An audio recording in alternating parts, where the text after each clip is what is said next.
अस्सलाम वालेकुम, मैं हूं फैसल तारिड़। इस वीडियो के अंदर हमने सुप्रीम कोर्ट के अंदर जो चीफ जस्टिस ने बड़ा छक्का मारा है और पीडीएम के होश उड़ चुके हैं, उस हवाले से बात करनी है। जस्टिस अतर मनिल्ला साहब जो अनहोनी कर रहे हैं और बाकी जजेस और उनकी वजह से जो एक सुप्रीम कोर्ट के अंदर बड़ा इख्तलाफ, बड़ा फड्डा सामने आ चुका है, उस हवाले से बात करनी है। और आज सुप्रीम कोर्ट के अंदर क्या कुछ चल रहा है उस हवाले से भी बात करेंगे। लेकिन सबसे पहले एक 80 साला मुहिब्बे वतन बुजुर्ग की हुब्बल वतनी पर सवाल उठाया गया।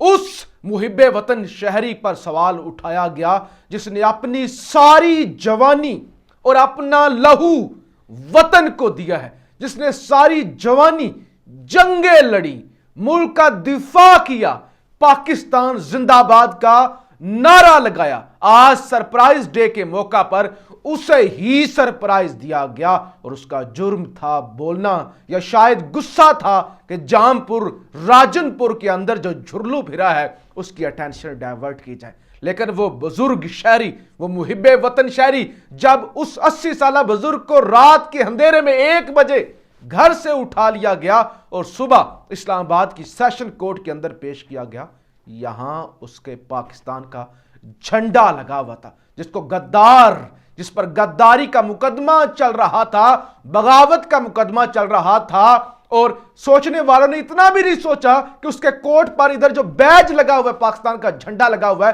वो तो उतार लें, फिर उसको गद्दार कहें। वो झंडा भी लगा हुआ था और उसको गद्दार भी कहा जा रहा था। और अभी तो बहुत कुछ होना है। नईम ज़रार साहब शायर हैं जी, और बड़े इनकलाबी शायर हैं। उनका एक शेर में पढ़ रहा था, मेरे सामने है। अमीरे शहर का फरमान है, सभी सुन लो। अमीरे शहर का फरमान है, सभी सुन लो। वो तय करेगा वतन से किसे मोहब्बत है, वो तय करेगा कि मुहिब्बे वतन कौन है, वो तय करेगा कि कौन बागी है, कौन जो है वतन के लिए जान निछावर करने वाला है। अब वो जो तराजू है ना, हुब्बल वतनी का मीटर मापने वाला, वो अमीरे शहर के पास है। लिहाजा अमीरे शहर चाहे तो सारी जवानी देने वाला, झंडा लगा कर रखने वाला, पाकिस्तान जिंदाबाद का नारा लगाने वाला वो शख्स ही अगर इख्तलाफ करेगा तो वो बागी हो जाएगा। और इस पर जनाब इस पे अभी तो अमार मसूद, ये इनका नून लीग से ताल्लुक है, ये कहते हैं ये सिर्फ गिरफ्तारी नहीं बल्कि बहुतों के लिए पैगाम है कि अगर हम अपने ही जनरल को रगड़ सकते हैं ना, तो फिर तुम क्या चीज हो। और बाकी जो हमारे जैसे लोग बोलते हैं उनके लिए भी पैगाम है कि इतने गले फाड़ फाड़ के मत बोलो। तुम भी जब बोलोगे तो तुम किस बाग की मूली हो, तुम हो क्या, तुम्हारी हैसियत क्या है गली के जो तुम कीड़े हो, तुम्हारी क्या हैसियत। अगर हम अपना जर्नैल, वो भी 80 साल का, उसको हम बागी कह सकते हैं। और फिर देखें ना, जो मुकदमा काटा गया वो बड़ा शर्मनाक है। FIR की कॉपी मेरे पास है, उसके अंदर जनाब दरखास्त दी गई है कि 25 फरवरी को एंकर इमरान रियाज के प्रोग्राम, इमरान खान बोल के साथ जो इमरान रियाज का प्रोग्राम है 25 फरवरी का रात 10:05 पर, उसमें वो कहते हैं अमजद शुएब साहब ने वो जो है ना रियासत के खिलाफ, हुकूमत के खिलाफ, सरकारी मुलाजमीन को जो है ना वो बगावत पर, उकसाने पर जो है जोर दिया है। ये जी मैं आपको पढ़ के सुना देता हूं बड़ी जल्दी के साथ। 25 फरवरी वक्त 10:05 पर बोल टीवी के शो बोल इमरान खान के साथ में, जिसमें मुख्तलिफ अशखास बतौर मेहमान और तजिया नगार मदऊ किया गया था, जिसमें एक मेहमान जनरल रिटायर्ड अमजद शुएब थे, के दौरान प्रोग्राम एक सवाल के तनाजुर में जनरल रिटायर्ड अमजद शुएब ने कहा कि अब आप देखिए कि जेल भरो तहरीक चलाई, देखना यह चाहिए कि जो भी आप एक्शन कर रहे हैं उससे आपको रिजल्ट आप हासिल क्या करना चाहते हैं। आपने जेल भरो तहरीक जितनी भी इससे पहले जितनी भी तहरीकें चली हैं उनमें कुछ भी नहीं निकला, वो कामयाब नहीं हुई, क्योंकि आप अपने आप को तकलीफ दे रहे हैं, आप अपनी गिरफ्तारी दे रहे हैं। इससे आपके घर वाले आपको ढूंढते फिरेंगे, वो आपको मुख्तलिफ जेलों के अंदर कभी इधर कभी उधर वो डालते रहेंगे। आपने लॉन्ग मार्च किया और कितने लॉन्ग मार्चों से आपने हुकूमत बदल दिया। क्या आपने लॉन्ग मार्च से आपको कोई फायदा हुआ है या हुकूमत घर गई है? इस पर एंकर इमरान रियाज ने कहा तो क्या घर बैठ जाए सारे और इमरान खान के साथ वो सिर्फ हुकूमत को बद दुआएं देना शुरू कर दें और अमली तौर पर बाहर ना निकलें? तो उस पर जनरल अमजद शुएब ने कहा, देखें ऐसे नहीं होता, आप ऐसा करें कि आप सरकारी मुलाजमीन को कहें कि कोई भी कल दफ्तर नहीं जाएगा, बहुत सारे लोग आपके साथ होंगे, वो दफ्तर नहीं जाएंगे और फिर हुकूमत को पैगाम जाएगा कि हुकूमत तो हम कर रहे हैं लेकिन हमारी बात नहीं मानी जा रही, असल में बात इमरान खान की मानी जा रही है। तो ये जी बात थी और उन्होंने कहा ये जी रियासत के खिलाफ उकसा दिया, सरकारी मुलाजमीन को बगावत पे उकसा दिया और अपोजिशन को मशवरे दे रहे थे कि आप हुकूमत को किस तरह से तंग करें। तो लिहाजा अब अमजद शुएब साहब को उठाया गया, अमजद शुएब साहब को अदालत में पेश किया गया और 3 रोजा जिस्मानी 81 साल बुजुर्ग पुलिस की हिरासत में रहेगा। वो पुलिस जो नंगा करती है, वो पुलिस जो टॉर्चर करती है, वो पुलिस जो नाजुक अज़ा के साथ ईंट बांध के उल्टा लटका देती है, उस पुलिस की हिरासत में और उनकी जनाब जनरल अमजद शुएब साहब का जो है ना 3 रोज़ा जिस्मानी रिमांड जो है वो दे दिया गया। तो ये और इस पे जनाब एक्स सर्विसमैन सोसाइटी जो फौज की रिटायर्ड अफसरान की सोसाइटी है, उन्होंने मजम्मत की है कि और उन्होंने कहा कि इसको हम कभी नहीं भूलेंगे और इसकी जितनी मजम्मत की जाए वो कम है। और ये एतजाज हसन साहब का भी ट्वीट है, आप पता नहीं असली है या नकली है। वक्त पाकिस्तानी, आज मेरा आपसे सवाल है, वतन की खातिर पूरी जवानी वक्फ कर देने वाला ये शख्स गद्दार है? तो ये भी उन्होंने आज जनाब सवाल पूछा है। और जनरल अमजद शुएब का जो आखिरी ट्वीट है वो है, आज के ज़िमनी इलेक्शन का नतीजा बंद कमरों में फैसला करने वालों के मुंह पर जोरदार थप्पड़ है। ये 10:10 पे उनका ट्वीट है 26 फरवरी का, और ये आखिरी ट्वीट था जिस वजह से शायद उनको ज़्यादा जो है वो हक में वक्त उनको गुस्सा आया है। और इस पे जनाब मरियम औरंगजेब कहती हैं 2018 में NA 153 में मुस्लिम लीग नून का कोई इंतखाबी उम्मीदवार नहीं था, गुज़श्ता रोज़ पहली बार इस हल्के से 53,000 वोट लिए हैं। तो वो कहते हैं आगे आगे देखिए होता क्या, यानी इतने बेशरम हैं, इतनी बुरी तरह हारे हैं और फिर कहते हैं कि हमने वोट जो है ना पहले कम लिए थे, अब हमने 53,000 ले लिए, तो अब आगे आगे देखिए होता क्या। तो हामिद मीर साहब ने भी खैर जी जो जनरल अमजद शुएब को उठाया गया उसकी मजम्मत की है। अब जनाब आज सुप्रीम कोर्ट के अंदर बड़े अहम मुकदमे की समाअत, मुकदमा क्या, आज खुद नोटिस, पहले जो है समाअत 11:30 बजे, फिर 12 बजे, 1 बजे, फिर 1:30 बजे जनाब खबर आई कि बेंच ही टूट गया है।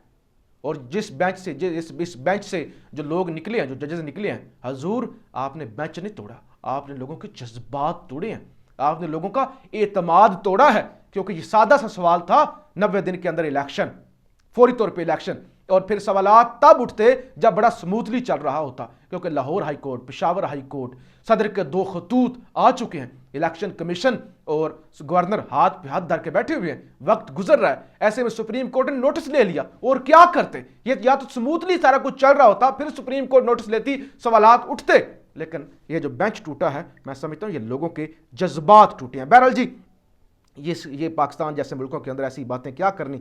4 जो हमारे मुअज़्ज़ज़ जज साहिबान हैं वो जनाब बेंच से अलग हो गए, और जिसमें जस्टिस जो हैं वो मुज़ाहिर अली अकबर नकवी, जस्टिस उमर अता, वो आपके जस्टिस जो मुज़ाहिर अली अकबर, जस्टिस इजाज़ुल एहसन साहब हो गए, जस्टिस जनाब याया अफरीदी साहब हो गए, और जस्टिस अतर मनिल्ला साहब बेंच से अलग हो गए। बाकी 5 जज बच गए और वो अब केस की समाअत करें। लेकिन ये एक लिहाज से सोचा जाए तो अच्छा भी हुआ है। देखिए 2 जज वो गए जिनकी सोच, जिनको PDM पसंद कर रही थी, 2 जज वो गए जिन पे इल्जाम लग रहा था, जस्टिस मुज़ाहिर अली अकबर नकवी जिनकी ऑडियो भी, और जस्टिस इजाजुल एहसन जो नैब का बड़ा अहम केस सुन रहे हैं और इसी वजह से अहम तकलीफ भी है।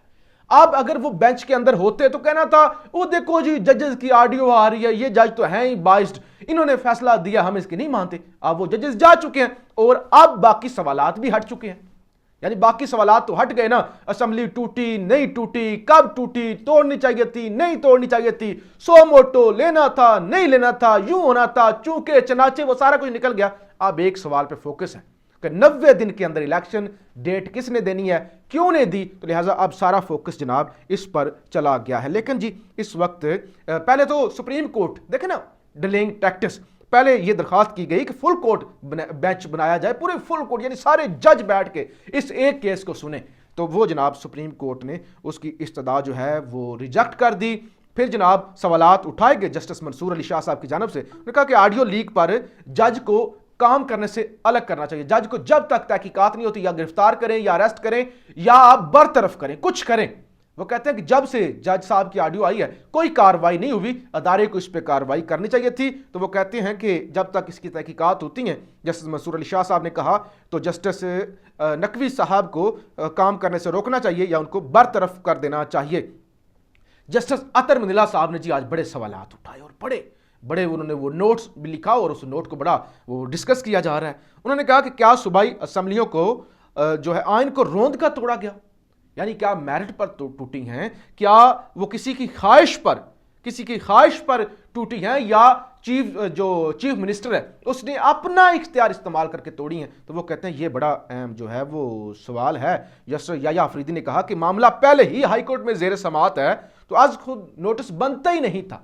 उन्होंने आज खुद नोटिस की मुखालफत की है, लेकिन मसला यह है कि जेर समाअत है, लाहौर हाईकोर्ट फैसला दे चुका है और उसके बावजूद एक कहता है उससे मुशावरत, दूसरा कहता है उसकी मुशावरत, एक कहता है वो टाइम नहीं दे रहा, एक कहता है कि ये है वो सारे मामला तो अब गड़बड़ है ना, उनकी मानी नहीं जा रही हजूर, इसलिए ये जो है वो मेरे ख्याल से लिया गया है। उन्होंने कहा कि क्योंकि जेर समाअत है तो ये जो सुप्रीम कोर्ट की जो है ना वो जुडिक्शन नहीं बनती थी।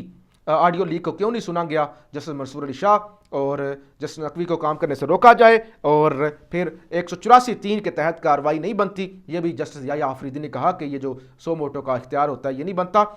फिर बैरिस्टर अली जफर ने आज कहा कि 2 खतूत सदर साहब लिख चुके हैं। वो कहते सदर साहब क्या करें, हाई कोर्ट हुक्म दे चुकी है, सदर साहब 2 खतूत लिख चुके हैं, इन पर कोई असर नहीं हो रहा। फवाद चौधरी ने कहा ये टेनिस बॉल खेल रहे हैं कि कभी उसके पास कभी उसके पास, कभी गेंद उसके पास कभी गेंद उसके कोर्ट में, तो हम करें क्या?